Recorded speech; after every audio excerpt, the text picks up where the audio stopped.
Notice anything? The scene is slowly taking shape, but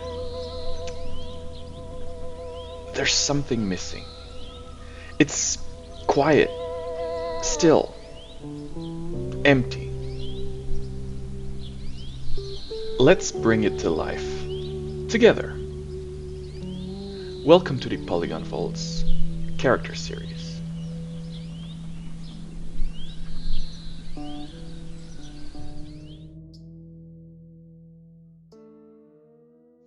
This brand new series is a slow creative dive into the population of my fictional town called Wiyoh Falls. One by one, I'll be designing its inhabitants, adults, kids, animals, and maybe, just maybe, a few creatures that shouldn't exist at all.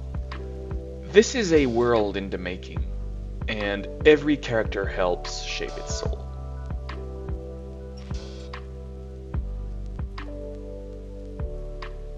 I wanted to start with someone who doesn't belong, or thinks he doesn't.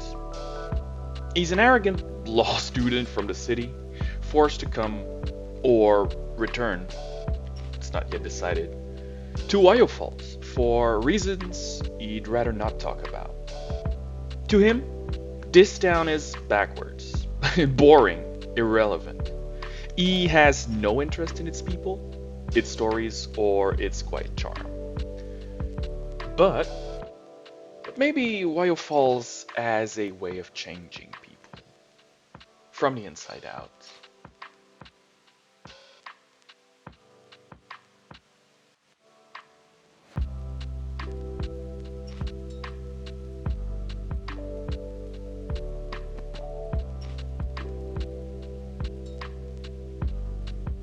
As you'll see, I ended up with a character that looks pretty different from the original reference.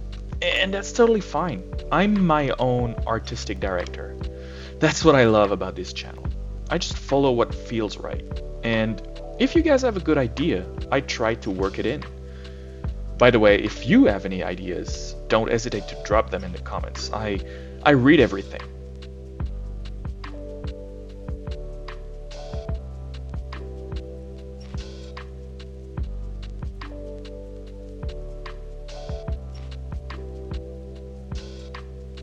Right now, I'm working on the main shape using references placed behind the model to help guide the form.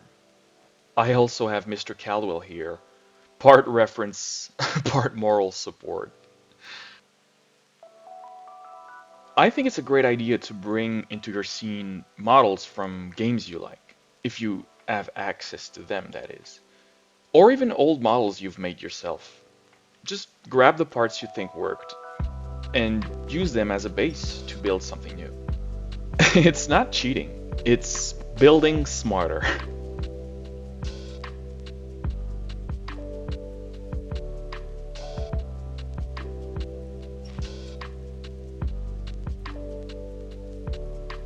As always, I'm using my trusty friend, the mirror modifier.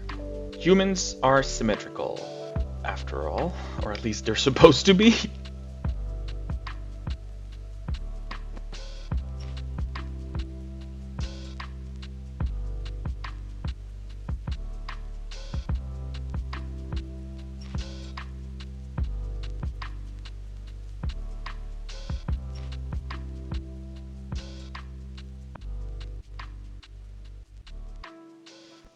I took inspiration from the original Resident Evil 2 character models.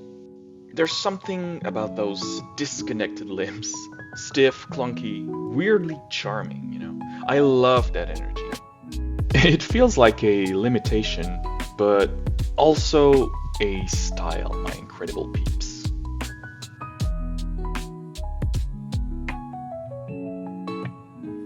Besides, I've always been passionate about survival horror.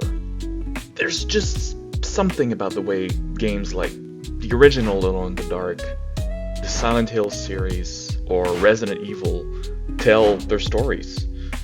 I love the fixed camera angles, the tank controls, the constant pressure of managing limited resources, and that that eerie feeling that you're never really safe, except maybe in a safe room. That tension still gets me, even today.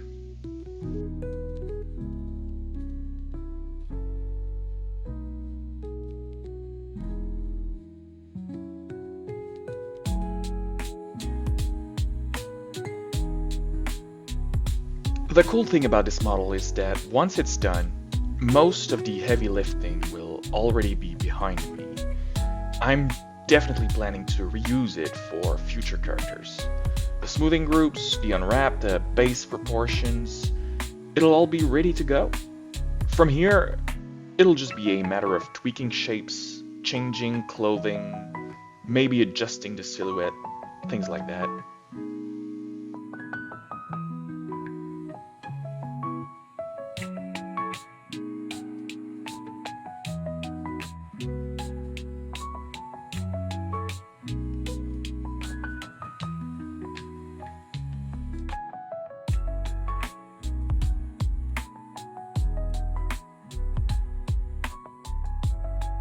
Modeling the sleeves now.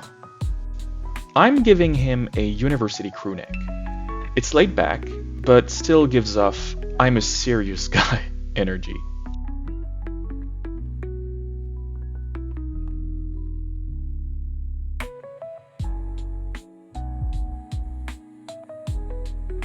Hands are usually one of the trickiest parts to model, I feel like. But with a PS1 style character, it's way easier. All the fingers are squished together into one big clunky block, just the way I like it.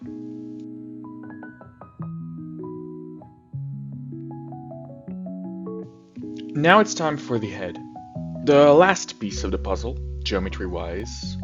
It's always a bit tricky, because that's where most of the character's personality sits. But I'll keep it simple and stylized, in line with the PS1 vibe.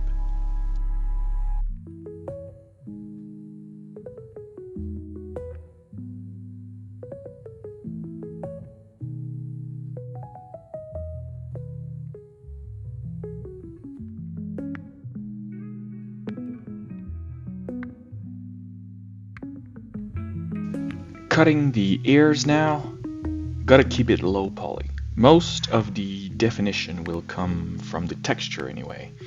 That's the PS1 way.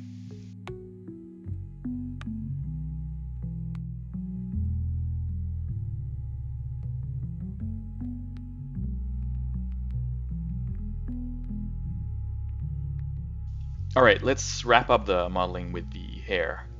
It's the cherry on top, like literally.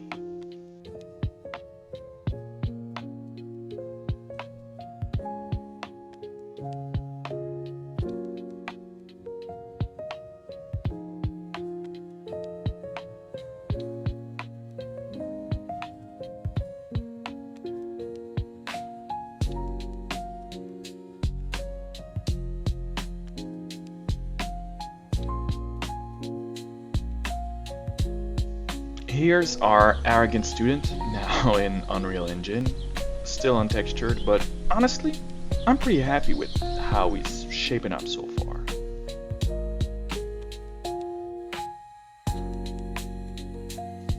Here comes the texturing phase. For now, I'm just blocking in some placeholder colors for each main part, just to get a sense of how everything reads.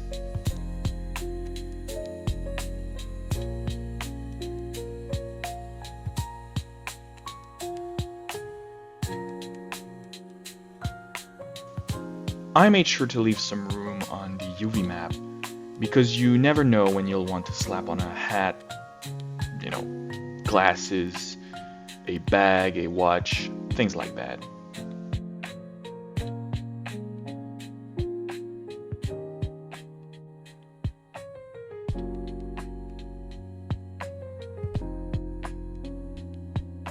I always start with a zoomed in picture of the model I'm trying to texture. That way I can plaster the leather, in this case from the shoes, across the whole model. I usually add the finer details later, either by drawing them or using decals, basically.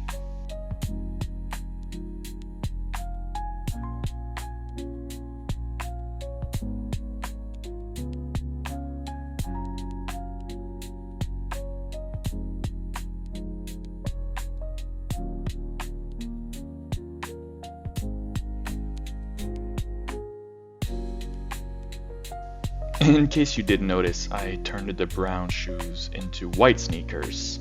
It felt more 90s to me. Here I'm texturing the crewneck.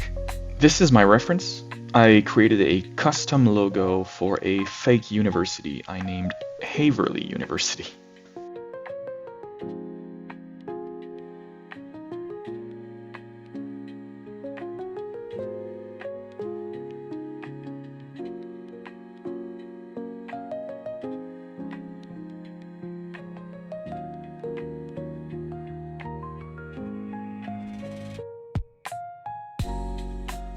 Here are the fingers.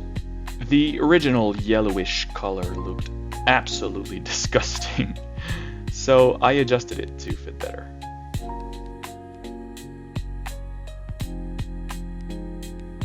Oh, now the personality is really starting to show as we model the face. This is a random generic face I found, and I like the eyes and nose. I later changed the mouth, though.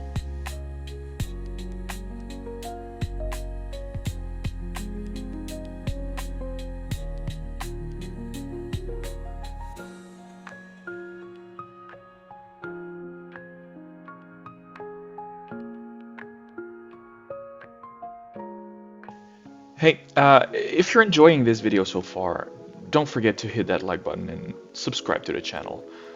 It really helps me out and lets you stay updated with all the new content coming your way, basically.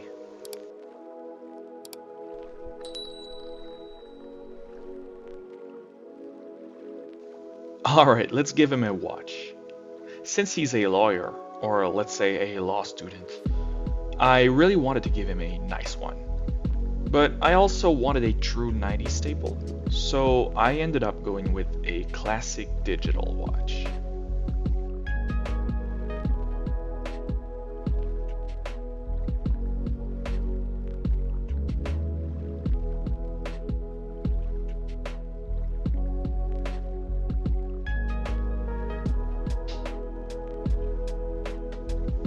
I also added glasses, and honestly, he looks pretty despicable now.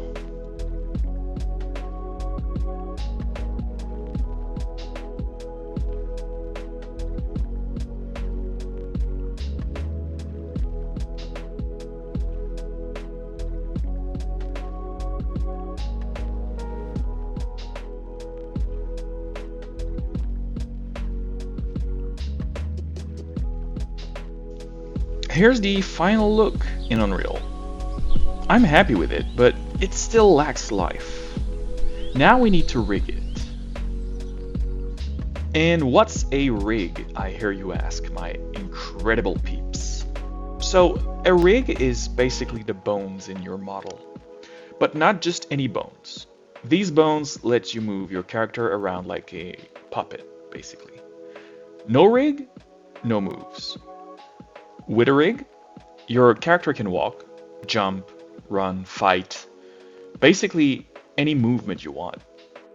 Here I'm assigning parts of my character's geometry to specific bones.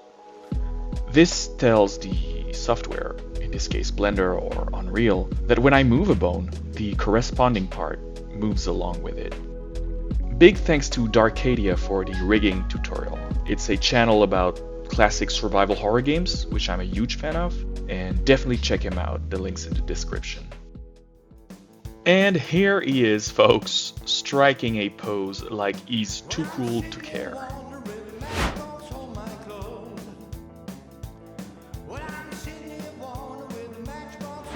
Whoa, what the hell? This character series is such a great way to start telling my Wiyoh Fall story. I really want to learn how to animate things myself, instead of relying on pre-made animations from the interwebs. Like the ones on Mixamo, which is where I got those from, by the way. That's it for now, my incredible peeps. Take care, stay awesome, and love y'all.